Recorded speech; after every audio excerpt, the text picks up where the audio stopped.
Je voudrais qu'on vous écoute, Plantu, sur ce sujet, sur la pédagogie de ce professeur, qui est d'abord un intellectuel. Dans le cadre de son enseignement d'éducation civique, il a choisi l'image pour débattre, pour enrichir. Et là, d'abord, vous ne pouvez qu'applaudir ce choix. On ne fait que ça d'abord, ça fait plus de 30 ans qu'on va dans les écoles, et depuis 15 ans, en ayant créé avec Kofi Annan, qui dirigeait les Nations Unies, il nous avait fait venir à New York, il m'avait demandé de réunir des dessinateurs chrétiens, juifs, musulmans. Oui. Et en fait, on ne fait que ça dans les écoles, et je vous assure, on est bien seul. On est accompagné souvent par des professeurs formidables, on est accompagné par des chefs d'établissement, on est accompagné par des dirigeants de départements et de régions qui nous aident beaucoup, mais au moment où on se retrouve devant il y a des fois des élèves qui nous prennent un parti, ça termine toujours bien, mais au début, ils ont des a priori, et je leur demande juste, vas-y, dis-moi ce que tu as dans le ventre, dis-moi ce que tu penses, et si tu n'es pas content, dis-le moi, et si tu veux même, tu peux aussi le dessiner.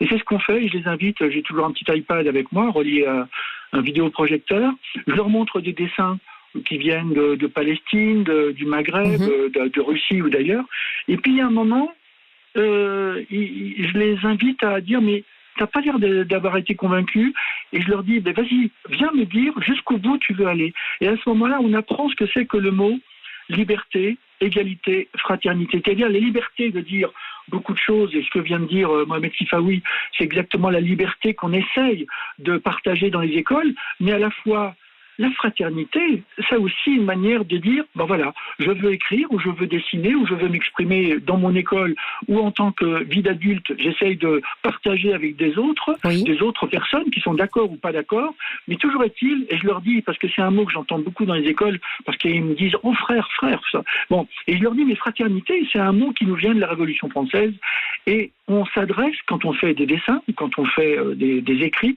à des frères et à des sœurs. Et une fois qu'on comprend ça, on essaye de réfléchir à faire en sorte qu'on puisse faire des dessins qui énervent, ça c'est sûr, le dessin il est là aussi pour énerver. Et c'est la richesse de notre culture française, et à la fois on pense que le gars ou la fille qui va recevoir les dessins, c'est aussi mon frère et c'est aussi ma sœur. Bien sûr, c'est pour ça qu'on mélange souvent d'ailleurs des Palestiniens et des Israéliens, et souvent, et je remercie les profs qui nous accueillent, c'est qu'on y met des dessinateurs palestiniens, mais il n'y a pas de problème, on les fait venir d'ailleurs du Proche-Orient, mais à la fois où je les remercie, c'est que des fois on fait venir, on l'a fait en Seine-Saint-Denis, on a fait venir un dessinateur israélien, et ça, pareil casse-gueule au départ, et finalement à la fin, tout le monde, je dis pas que tout le monde s'embrasse sur la bouche, mais en tout cas le débat est la grande réussite de l'entrevue. Alors ça, vous le faites très concrètement, Plantu, avec cette association Cartooning for Peace, mais vous nous avez dit quand même en préambule, croyez-moi, on est bien seul. C'est-à-dire qu'il y a manifestement, l'école vous l'autorise, mais il y a un blocage à quel niveau ? Alors, on est seul parce qu'à chaque fois, moi j'aimerais dire ce que je viens de vivre avec des enfants. Par exemple, il n'y a pas très longtemps, il y a des enfants qui m'interrompent et puis qui me disent « Ouais, vous nous parlez de Macron, de Trump, nous on s'en fout, parlez-nous de l'essentiel. » Alors je dis allez-y, c'est quoi l'essentiel ? Dieu. Ah bon, d'accord. Et là, comme je suis tellement habitué, j'ai ça régulièrement. Enfin, dans certains coins, bien sûr, c'est pas une généralité, mais à la fois, je l'entends et je suis prêt. C'est-à-dire que dans mon iPad, j'ai un chapitre Dieu, la religion, les religions, qu'est-ce que c'est que la tolérance, jusqu'où je peux aller, qu'est-ce que c'est que la ligne rouge, qu'est-ce que c'est que le respect, qu'est-ce que c'est que l'irrespect. Là, j'ai un boulevard, je sais faire. Et toujours, on en arrive à comme par exemple, il y avait un petit jeune qui m'avait dit c'est quoi vos influences ? Alors je lui ai dit mon influence c'est Hergé, le créateur de Tintin. Pour moi c'est un dieu. Ah Dieu, vous avez dit Dieu, vous allez mourir. Et en fait, ils font semblant, des fois, c'est pas une généralité, mais des fois ils font semblant de ne pas savoir ce que c'est que le second degré. Et je leur dis mais ta copine là qui a un trou à son pantalon, c'est du second degré. Ça ne veut pas dire qu'elle n'a pas d'argent pour s'acheter un pantalon sans trou. Et je lui dis, mais voilà, ah oui monsieur, j'ai compris, je comprends ce que c'est que le second degré. Et à la fois, ils comprennent ce que c'est que l'ironie. C'est un terme, c'est un sigle qu'on utilisait au XVIIIe siècle. Qu'est-ce que c'est que le point d'ironie, qui ressemble à un point d'interrogation inversé, qui est le symbole d'ailleurs de Agnès B. Et je trouve que c'est bien parce qu'on est une époque où l'ironie n'a plus sa place. Or, il faut se battre pour dire, attention, je fais ça, mais c'est de l'ironie. Et essayer de le comprendre, essayer de le partager. C'est sont des exemples très très parlants qui vont vous faire réagir aussi, Mohamed Sifawi, lorsque l'on parle de représentation, de droit à cette représentation, de droit au blasphème, pas reconnu par la République, mais pas par certaines religions, en l'espèce par l'islam. Comment on fait justement pour favoriser ce débat avec les armes, les outils que vient de nous décrire Plantu, qui sont très opérants? D'abord, vous savez, il faut revenir à l'origine de tout ça. Il y a effectivement les textes islamistes, toute la propagande djihadiste, il y a tous les acteurs toxiques qui nous empoisonnent la vie depuis plusieurs années. Et qui entrent à l'école, qui entrent à l'école de fait, par l'intermédiaire des parents. Bien sûr, mais pas seulement, voilà, à travers des enfants qui sont parfois endoctrinés par leurs propres parents et à travers parfois des employés, à travers des agents de l'éducation nationale qui sont eux-mêmes endoctrinés. On le sait aujourd'hui.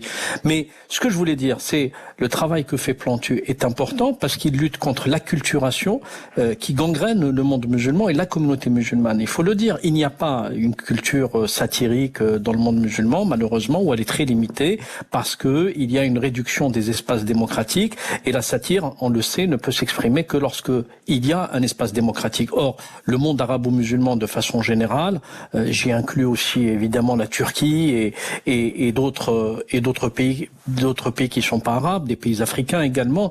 Il y a un déficit énorme de démocratie et de principes démocratiques.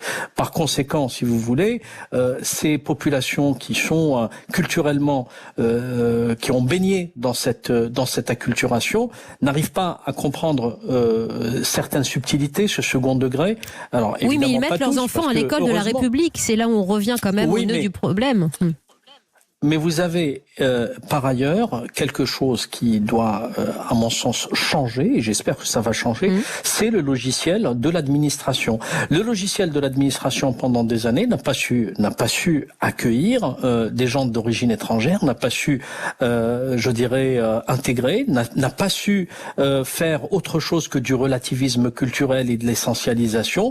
Et par conséquent, si vous voulez, quand vous arrivez avec des agents des services publics qui soit vous disent face à des faits graves, pas de vague, on ne dit rien, il faut surtout pas alerter, ou alors qui ne savent plus réprimer, qui ne savent plus, je dirais, alerter la justice, les services de l'enfance, les services qui sont habilités à analyser des situations extrêmement graves. Ce qui est en train de se passer dans certains quartiers ghettos ethno-religieux est dramatique parce que Conflans-Sainte-Honorine, c'est pas le pire des quartiers de banlieue, mais vous avez aujourd'hui sur certains territoires un désengagement total de la puissance publique qui fait que les enseignants sont très souvent livrés à eux-mêmes et ils se retrouvent avec une classe, je dirais, avec une seule coloration ethno-religieuse, si j'ose dire, c'est-à-dire des gens issus de l'immigration principalement, avec un choc culturel énorme. Comment voulez-vous? Moi, je suis de ceux qui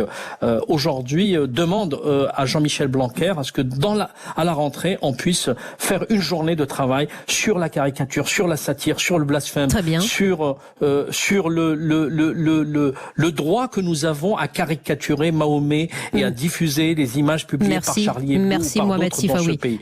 On apprend que l'hommage national se tiendra donc mercredi pour ce professeur décapité. Dernier mot avec vous, Plantu, vous êtes aussi de ceux comme Mohamed Sifawi qui considèrent qu'il faut, outre une journée peut-être spéciale, martelant ses principes, republier ces caricatures ou en produire d'autres régulièrement, tous les jours, quitte à prendre des risques aussi, vous, comme dessinateur?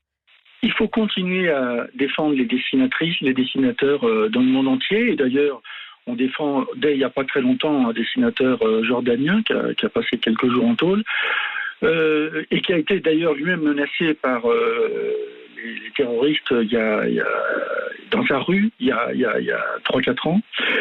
Il faut continuer à faire de la pédagogie, il faut continuer à écouter les enfants, il faut écouter les frustrations.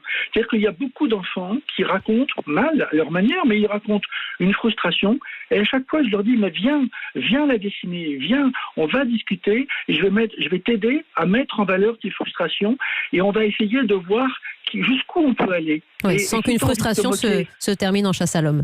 C'est toute la... Oui, alors une dernière chose, Monsieur Sifaoui parle de l'humour dans le monde arabe, mais moi je vais beaucoup dans le monde arabe et il y a énormément d'humour, même quand il y a des dictatures. Et d'ailleurs, un des 12 dessinateurs danois avait repris d'ailleurs dans le Jyllands-Posten en 2006 au Danemark une blague qui était une blague qu'on entend en Égypte, c'est-à-dire il y a un gars qui est un djihadiste, il arrive au ciel, il est devant Allah et Allah lui dit ah ben j'ai pas de peau, j'ai plus de stock de vierges. Et ben ça c'est une blague qu'on entend en Égypte depuis des années. Et donc l'humour, il existe aussi même dans les dictatures. Et d'ailleurs, j'en profite pour vous dire que je suis en lien régulier avec les dessinateurs danois.